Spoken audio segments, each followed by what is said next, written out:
Good morning प्यारे बच्चों। पिछली वीडियो में हमने पढ़ा घातांक के नियम, है ना। तो घातांक के कुछ नियम हम बता दिए हैं, लेकिन उसमें से एक दो नियम छोड़ चुके हैं, वो आज हम बता रहे हैं आपको, ठीक है। घातांक का एक और नियम है, जैसे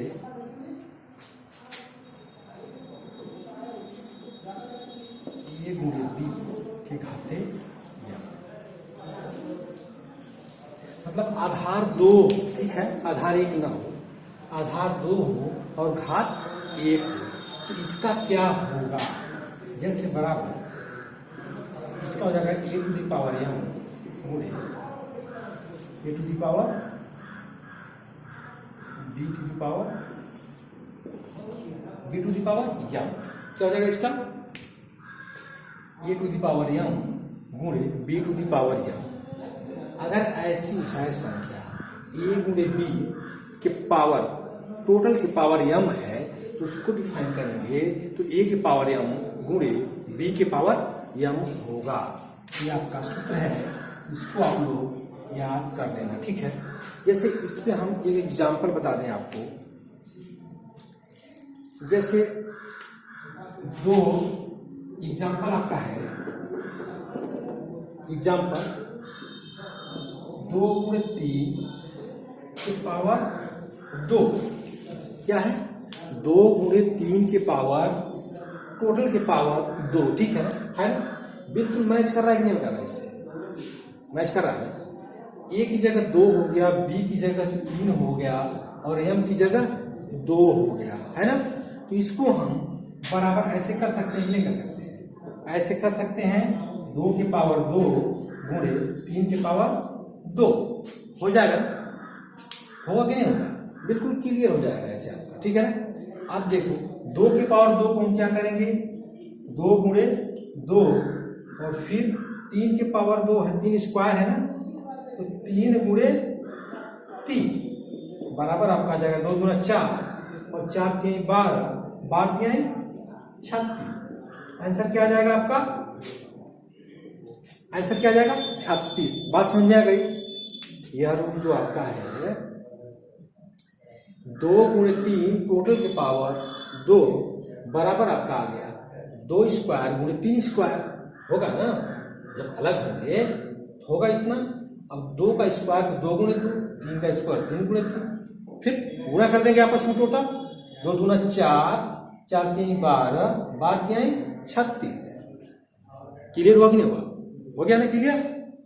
आप देखो एक और है छोटा सा रूप, इसको याद कर लेना आप लोग, ठीक है। एक छोटा सा है, जैसे ए है, जैसे ए के पावर 1 कितना है, ए के पावर 1 है ना, ए टू दी पावर 1 बराबर क्या होगा, है ना। इसके बराबर क्या होगा, बराबर हो जाएगा e, ठीक है ना, होगा ना।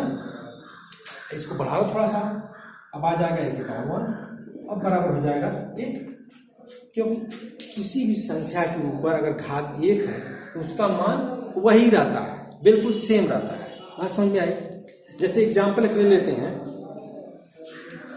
जैसे 3/4 के पावर 1, 3/4 के पावर 1 है ना, है कि नहीं। अब इसको हम डिफाइन करेंगे, जैसे 3 के पावर 1 कर देंगे, फिर बटे 4 के पावर 1, है ना, करेंगे ना। 3 के पावर 1, 4 के पावर 1, अब बराबर इसको क्या करेंगे, सीधे 3 के पावर 1 तो इसका मान होगा 3, 4 के पावर 1 है तो इसका मान भी होगा 4। ये यहाँ पर क्या हो जाएगा आंसर। बात समझ में आई, क्लियर हुआ। ए टू दी पावर 1 है तो उसका मान ए होगा, राइट। अगर उसी पे एग्जाम्पल है आपका, है ना, उसी पे एग्जाम्पल है आपका 3/4 टू दी पावर 1, तो 3 पे 1, 4 पे 1 बराबर 3/4। Answer clear, okay. आपका प्रश्नावली आ गया। अब हम आपको एक्सरसाइज आ गई, हम आपको बताएंगे इसमें कुछ प्रश्न, ठीक है, कुछ प्रश्न बता रहे हैं, बाकी आपको बुक लेके होमवर्क में करना होगा और जो प्रश्न फंसेंगे वो फिर आपको पूछना होगा। ओके, जैसे पहला है क्वेश्चन आपका, जैसे पहला है एकदम सिंपल पहला, जैसे दे दिया है 7/8 की पावर 5। इसमें आपको क्या करना है, 7/8 टू दी पावर 5 है ना। इसमें आपको पूछा है आधार और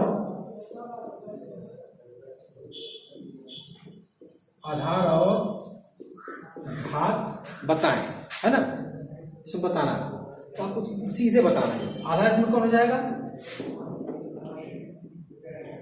आधार आपका हो जाएगा ए वाला 7/8 होगा ना, आधार आपका 7/8 हो गया। अब घात इसमें कौन हो जाएगी, इसको बहुत क्लियर बताया है आपको, ठीक है ना, घात हो जाएगा इसमें 5। बात समझ में आ गई, आगे क्या है। अब देखिए दूसरा है इसमें, अब ऐसे प्रश्न आप लगा सकते हैं बिल्कुल आसानी से, कोई दिक्कत नहीं होनी चाहिए, सही ना। अब दूसरा है घातांकी रूप में लिखना, जैसे 64/27 है ना। इसको क्या करना है, घातांकी रूप में लिखना है। इसमें घातांकीय रूप में लिखें, राइट, घातांकीय रूप में लिखें इसको, है ना। तो घातांकीय रूप में कैसे लिखेंगे, देखो बराबर, इसको 4x4 कर सकते हैं, बटे 3x3 और गुणे 3 कर सकते हैं कि नहीं कर सकते, हो सकता है ना। 4 चौका 16, 16 चौका 64, 3 त्रिक का 9, 9 त्रिक 27 वन। अब देखो अब होगा यहाँ पे 4 के ऊपर कितनी घात आ जाएगी, 1 2 3, 4 के ऊपर 3 और 3 के ऊपर कितनी घात हो जाएगी, 1 2 3, 3 के ऊपर कितनी घात होगी, 1 2 3। बात समझ में आ रही है। अब इसको हम ऐसे कर सकते हैं 4/3 के पावर 3 हो जाएगा ना, क्योंकि नीचे भी घात 3 है और ऊपर भी घात 3 है, इसलिए सब पे घात कितनी हो गई, 3। बात समझ में आ रही है ना, क्लियर हुआ। एक एग्जाम्पल और दें आप लोगों को,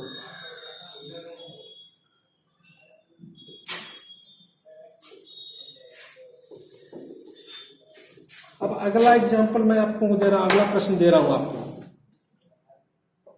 जैसे दिया है कि प्रत्येक को परिमेय संख्या के रूप में लिखें, जैसे दिया है -1/4 -1/4 के घाते 3 है ना।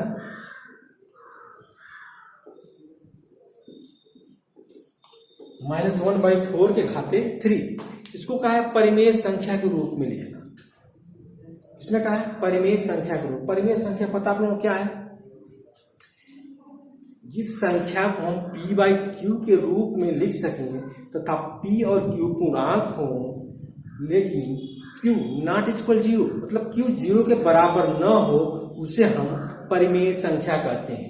जैसे p/q क्या एक परिमेय संख्या है ना, इसको भिन्न के रूप में लिख सकते हैं, p/q के रूप में लिख सकते हैं, लेकिन यह q जो है नॉट इक्वल 0, मतलब q 0 के बराबर नहीं होना चाहिए, q 0 के बराबर नहीं होना चाहिए, और यह दोनों पूर्णांक होने चाहिए, तब यह परिमेय संख्या कहलाएगी हमारी।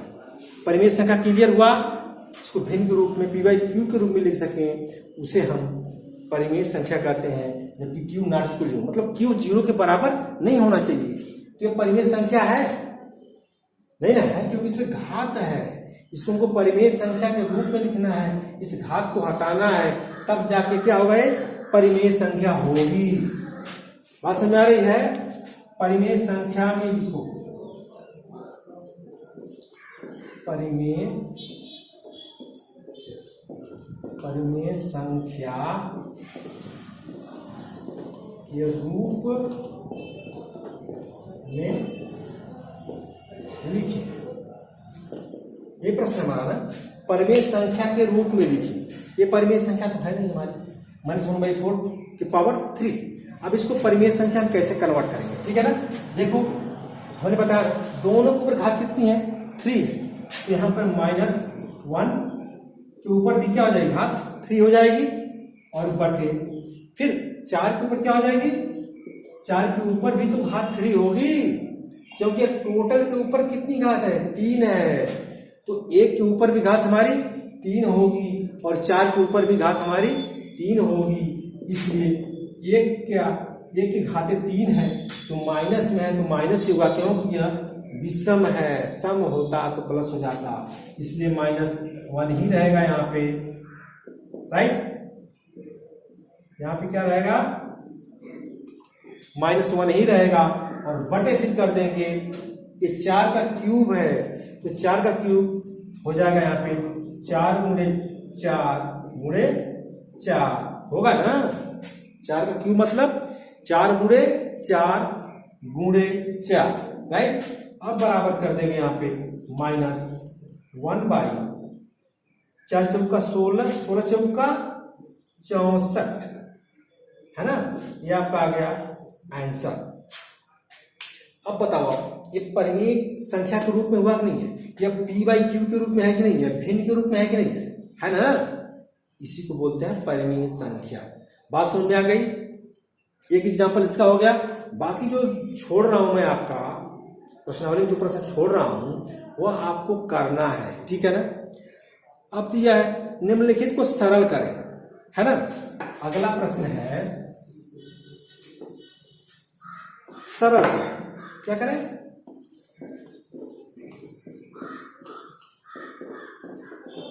अगला प्रश्न है सरल करें। जैसे प्रश्न आपका है 5/6 की पावर 6 गुणे 5/6 की पावर 5। आप समझा रही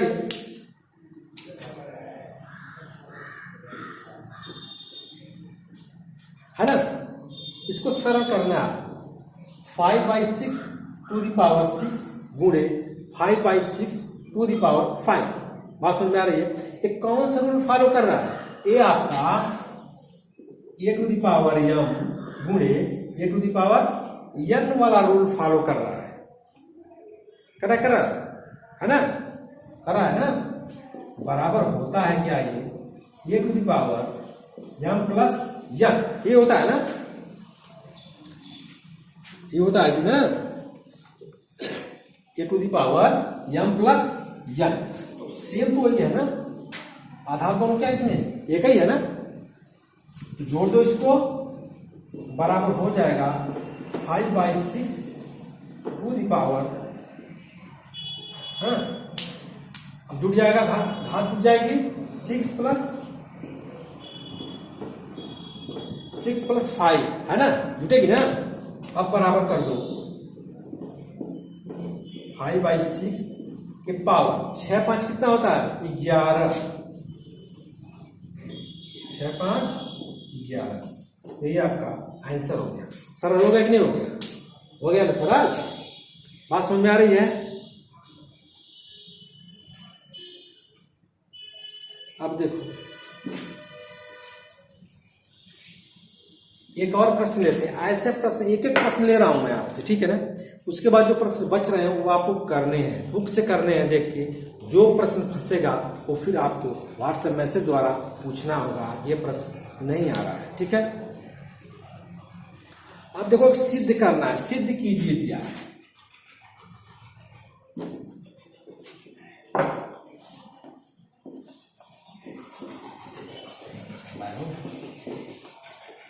सिद्ध कीजिए कीजिए।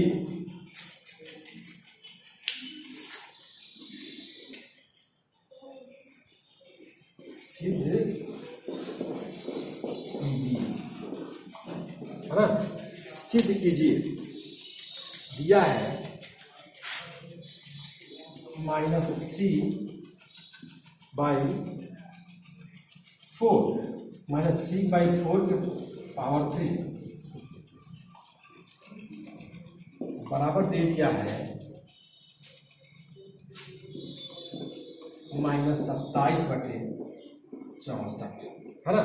अब देखो सिद्ध करना है हमें, क्या करना है, सिद्ध करना है। दिया है -3/4 टू दी पावर 3 बराबर -27/64, मतलब इसके बराबर इतना होगा, आपको सिद्ध करना है ना। अब देखो कैसे सिद्ध करते हैं। जैसे हमने बताया अगर टोटल के घात है तो यह दोनों को उतना ही घात होगी, है ना। कितनी होगी, दोनों के, जैसे 3/4 के ऊपर टोटल के ऊपर 3 घात है तो 3 के ऊपर भी 3 घात होगी, बात समझ में आ रही है, और 4 के ऊपर भी 3 घात होगी, है ना। अब देखो आप, जैसे यहां पे देखो, है ना, अब इसको करेंगे बराबर 3 के पावर 3 माइनस बटे 4 की पावर 3। अब बराबर क्या करेंगे इसको, है ना। अब देखो -3 गुणे -3 गुणे -3 बटे 4 गुणे 4 गुणे 4, कितना होगा, -3 के ऊपर घात 3 है और 4 के ऊपर 3 घात है, 3 बार गुणा होगा ना, होगा 3 बार होगा ना, दोनों का गुणा होगा, -3 गुणे -3 गुणे -3 और बटे 4 गुणे 4 गुणे 4, राइट। अब गुणा कर लो आप, जैसे देखो 3 3 का 9 प्लस हो जाएगा ये माइनस माइनस, फिर इस प्लस का गुणा इसमें माइनस में होगा, माइनस इस माइनस माइनस प्लस, और इस प्लस का गुणा जब इस माइनस में करोगे तो माइनस, तो 3 3 का 9 9 3 27, कितना, -27, चल नहीं रही है, ठीक है ना, -27 हो गया ना, 3 3 का 9 9 3 27 और बटे आपका 4 चौका 16 16 चौका 64, सिद्ध हो गया रसीद। अब देखो इतना हो गया ना, क्लियर, बात समझ में आ गई। अब आगे आपका है निम्नलिखित संख्याओं के व्युत्क्रम बताना है। व्युत्क्रम भी बहुत अच्छे से हम बता चुके हैं आप लोगों को, है ना, व्युत्क्रम भी बहुत अच्छे से हम बता चुके हैं। व्युत्क्रम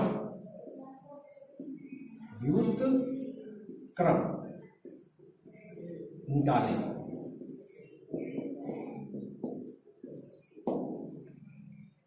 एक एक प्रश्न बता रहे हैं, बाकी बुक में छोड़ रहे हैं आपके लिए, आप उसको फॉलो करोगे उसको, ठीक है ना। जैसे पहला है इनका व्युत्क्रम -3/5, क्या है, -3/5 के पावर है 5, इसका व्युत्क्रम निकालना है। व्युत्क्रम हम बहुत अच्छे तरीके से बताया है, एकदम सीधे उलट दो संख्या को, जो भी संख्या है, जो भी अंक है उनको उलट दो, वही आपकी व्युत्क्रम हो जाएंगे। जैसे में अब उल्टोगे इसको तो 5 ऊपर जाएगा 3 नीचे, 5 बटे -3 के पावर आ जाएगा आपका 5, यही तो व्युत्क्रम, ये क्या है, व्युत्क्रम है। आराम से व्युत्क्रम निकालो तुम, जैसे कोई भी 5 बटे 10 के पावर 10, इससे नहीं मतलब है, सीधे उलट दो इसको, 10 बटे 5 के पावर 10, बात समझ आ गई। व्युत्क्रम एकदम सीधे उलट दो उसको, जो भी अंक है उसको उलट दो, व्युत्क्रम आ जाएगा उसका, ठीक है। ओके बच्चों, आज के दिन इतना ही, अगली वीडियो में फिर मिलेंगे और आपका कुछ प्रश्न छूटा है उसको बताया जाएगा, ठीक है। और आप जो प्रश्न मतलब जो लगवा दिए हम, उसमें कई प्रश्न छोड़े हैं आपके लिए, आप करेंगे उसको बुक से, ठीक है। धन्यवाद।